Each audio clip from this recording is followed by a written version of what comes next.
My card got declined at the vet's office. $65, that's all it was for. A nail trim and a look at my dog Biscuit's hip before his procedure the next morning. I swiped it twice while the girl behind the counter tried not to look at me, and I felt my face go hot in a way I hadn't felt since I was 22 and broke. I stepped outside with Biscuit's leash still in my hand, already digging for my phone to call the bank. Instead, a text came through. From my husband. Cards off for now. Skip Clearwater this summer. Mom and Tommy need it more than we do right now. We'll talk when you've cooled down. I read it twice, standing in that parking lot in the middle of the afternoon.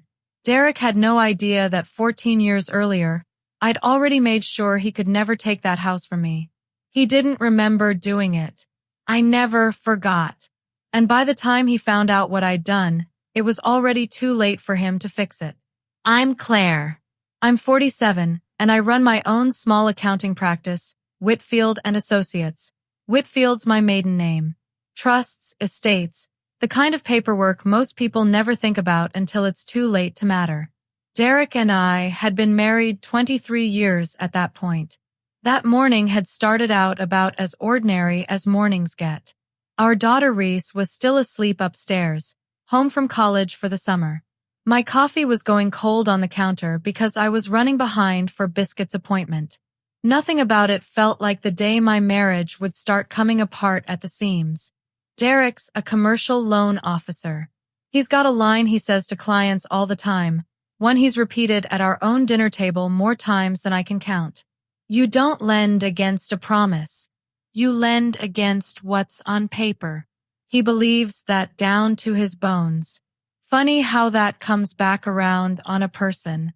Clearwater is a lake house a few hours from home. I bought it 14 years ago, right after my mother died. Her name was Diane, and she left me an inheritance I never expected and didn't fully know what to do with at first. A few years into our marriage, Derek's father's hardware store collapsed, and it took the whole family a long time to dig out from under it. Elaine, Derek's mother, leaned on everyone hard to help cover the losses. I watched money disappear into that mess for years, a little at a time, until there wasn't much left to show for it. So when my mother's gift came through, I made a decision. On my attorney's advice, I put it somewhere protected, somewhere most everyday purchases never go. I never talked about the details much. I just called it the trust when it came up, which wasn't often. What I remember most isn't the paperwork, though. It's teaching Reese to swim off that dock when she was 6, her arms flailing everywhere, both of us laughing so hard we swallowed lake water. It's quiet mornings with coffee, watching the fog burn off across the water before anyone else in the house was even awake. That house held 14 years of our best memories. I never once thought I'd have to defend it. I called Derek back from the vet's parking lot. Biscuit sat in the car panting in the AC, watching me through the window like he already knew something was wrong. You froze my card over a $65 vet bill, Derek, I said, keeping my voice level. It's not about the money, he said, already sounding like he'd rehearsed it. It's about you acting like that place only answers to you. It's never been just mine to answer to. You know that. That house has been just as much mine as yours for 14 years, Claire. Whether you want to admit it or not. I didn't say anything back right away. Something about the way he said it, so sure of himself, sat wrong in my chest, though I couldn't have told you why yet. I told him we'd talk when he was ready to actually talk, and I hung up. I sat in that parking lot a minute longer than I needed to. Before I even had the key in the ignition, my phone rang again. Elaine. Claire, honey, I know this is hard, she started, before I'd even gotten a hello out. That's how you knew it was going to be a production. You've always kept that place a little separate from this family, she said. And I understand that, I do. But Tommy is drowning, Claire. The least anyone could do is show a little grace right now. Building something doesn't mean holding it apart, Elaine, I said. She sighed at me the way she'd been sighing at me for 23 years, and we went in circles a few more minutes before she found a reason to get off the phone. I sat there staring at my steering wheel, turning one word over in my head. Tommy, Derek's younger brother, who ran the marina up at Clearwater and had been struggling for 2 years straight. I didn't know yet what Tommy had to do with any of this. But I knew, the way you know weather's coming before the sky even changes, that I was about to find out. That night, Reese came down to the kitchen in her pajamas, chewing on something she clearly didn't know how to bring up. Mom, can I tell you something kind of weird? She said. I heard Dad on the phone earlier. He didn't know I was on the stairs. Okay, I said, setting down my mug. He kept saying this guy's name. Frank. And something about the end of the month. She paused. He didn't sound annoyed, Mom. He sounded scared. Scared wasn't a word I used for Derek. Ever. In 23 years, I'd seen him irritated, stressed, even angry a handful of times. Never scared. I told Reese not to worry about it, that it was probably just work stuff, and sent her up to bed with a hug that lasted a second too long. Then I sat by myself at the kitchen table with my cold coffee and one name, Frank, and a deadline I didn't understand yet. I wasn't going to sit around guessing anymore. In the morning, I called Warren. Warren Michaels had handled my mother's estate and set up my trust 14 years earlier. He'd known me since I was in my 20s. Funny you called, he said, before I'd even finished explaining why. Derek reached out to me last week, asked some hypothetical questions about using jointly held property to borrow against. I told him it wasn't that simple. My stomach dropped. But underneath the dread, something else settled in, a strange kind of calm, like I already knew the shape of what was coming and just needed to hear it said out loud. Read me back exactly what's in my mother's trust, Warren, I said. All of it. I need to hear it plainly. You sure? It's a lot of paper. I'm sure. There was a pause while he pulled the file. I could hear him breathing, a drawer sliding open somewhere in his office 3 towns over. Whatever this was, I wasn't going to be able to unknow it once he started talking. All right, he said. Let's start from the beginning. You bought Clearwater outright with your mother's money, Warren said. It's held under the Whitfield Trust. That's you, Claire. Only you. Derek signed a paper at closing giving up any claim to it, now or down the road. Nothing unusual about it at the time. Plenty of couples sign that kind of thing.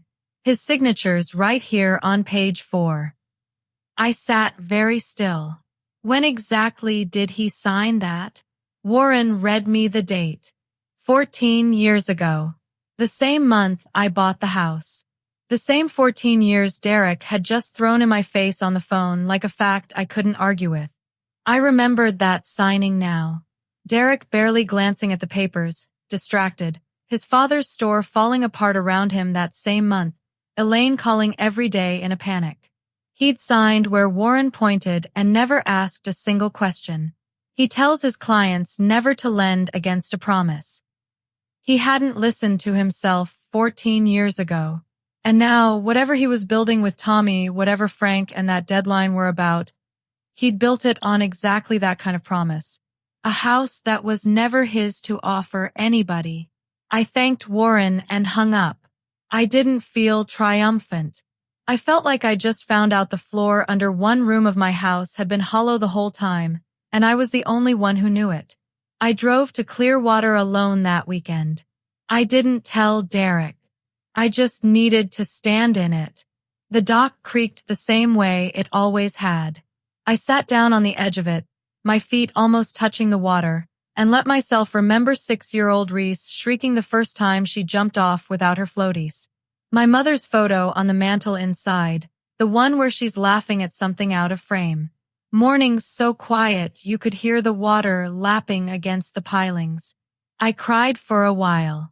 Not loud, not dramatic. Just quiet enough that Biscuit, who'd come along with me, leaned his head against my leg like he understood.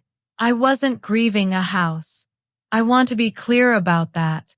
I was grieving the version of Derek I thought I'd married, the one who wouldn't have signed his family's problems onto something that was never his to risk. I'd watched this exact movie before, with his father's store. I just never thought Derek would be the one starring in it. By the time I drove home, I wasn't sad anymore. Somewhere between the lake and the highway, sad had turned into something with edges. I knew exactly what I needed to find out next. I called my colleague Monica on Monday and asked her to trace it, quietly, carefully, all of it. It took her 3 days. "This isn't small, Claire," she said, sliding a printout across my desk. "It's over $100,000, moved into an account tied to Tommy's marina. It's been going on for more than a year." A year. Not a moment of weakness. A pattern. I sat with that number for a long time. Then I called Warren back and asked him to do one more thing. Send Derek a calm, formal letter. Nothing dramatic, just a plain reminder that Clearwater was mine, solely, and a warning that using it as leverage with anyone else would come with real consequences. I wasn't setting a trap. I want that understood too. I was giving Derek one more door out, one he could still walk through on his own, before anything happened that couldn't be taken back. He had no idea any of this was moving underneath him. Monica had the numbers. Warren had the letter in the mail. And I went home that night and made dinner like it was any other Monday, because some part of me was still hoping he'd surprise me. Derek turned my card back on that Wednesday. He came home with takeout, more relaxed than he'd been in weeks, and mentioned, easy as anything, that we should get up to the lake later in the summer, once things calmed down. I played along. I asked about his week. I let him think we were fine. "Heading up to Clearwater Friday, actually," he said, halfway through his container of orange chicken. "Tommy and I are showing a guy named Frank around. Nothing major, just a friend of Tommy's looking at getting involved with the marina." I nodded like that meant nothing to me. He'd gotten Warren's letter 3 days before that dinner. I knew, because I'd asked Warren to confirm it was delivered. Derek was going anyway. I didn't say a word about it. I just cleared the containers off the table when we were done and told him to have a good trip. Friday was 3 days away. I already knew I wasn't going to be the one standing at that lake when it happened. I wasn't at Clearwater that Friday. What I know of what happened there, I pieced together afterward, from Derek in bits and pieces he could barely get out, and from Reese, who was up at the lake that weekend with friends and texted me as it was happening. Derek walked Frank and Tommy around the property that afternoon, talking it up like it was part of the family's financial foundation, stable, paid off, something solid standing behind Tommy's marina. What Derek didn't know was that Frank's attorney had already run a routine check on the property before the meeting, the kind any serious investor runs before putting real money into anything. It came back showing the house belonged, fully and only, to the Whitfield Trust. Derek's name wasn't anywhere on it. Frank stopped walking. Reese told me later she could see it happen from the dock, the exact second the conversation changed. "My attorney's telling me this whole property sits inside a trust that can't be undone," Frank said. "Your name isn't anywhere on it. I can't use this as any part of this deal. And now I've got to think about whether I want to do this deal at all." Tommy just stood there. Reese said he looked more humiliated than angry, like he was watching his brother's whole story fall apart in real time. Derek didn't have anything to say back. Not one word. Derek had spent 14 years so sure that house was as much his as mine. It took Frank about 4 seconds to prove him wrong. My phone buzzed a few minutes later. "Reese, Mom, you need to call Dad. Now." Derek called before I could call him. "You let me walk in there and get blindsided in front of Frank and my own brother?" His voice was shaking, somewhere between furious and humiliated. "I didn't let anything happen, Derek," I said, steady. "Warren warned you 3 days ago. You went anyway." He didn't have an answer for that. He went quiet on the line, and for the first time through this whole thing, I heard something in him actually crack. He came home that night instead of staying up at the lake. We sat at the kitchen table, and he told me everything. Over a year of transfers. 6 figures. Total. All of it funneled into keeping Tommy's Marina alive 1 month at a time. I didn't want you to see me as someone who couldn't tell his own brother no, he said, not looking at me. I could have survived you saying no to me, Derek, I said. I couldn't survive you deciding for both of us in secret. He didn't argue with that. He just sat there with his head in his hands, and for once, I let the silence do the work instead of filling it for him. 4 months passed before things started to feel like something new instead of just the wreckage of something old. Derek started financial counseling. Actual sessions, not just a promise to do better. He and Tommy worked out a real plan for the Marina, something honest, something sized to what it could actually hold up. Instead of chasing a rescue it was never going to survive.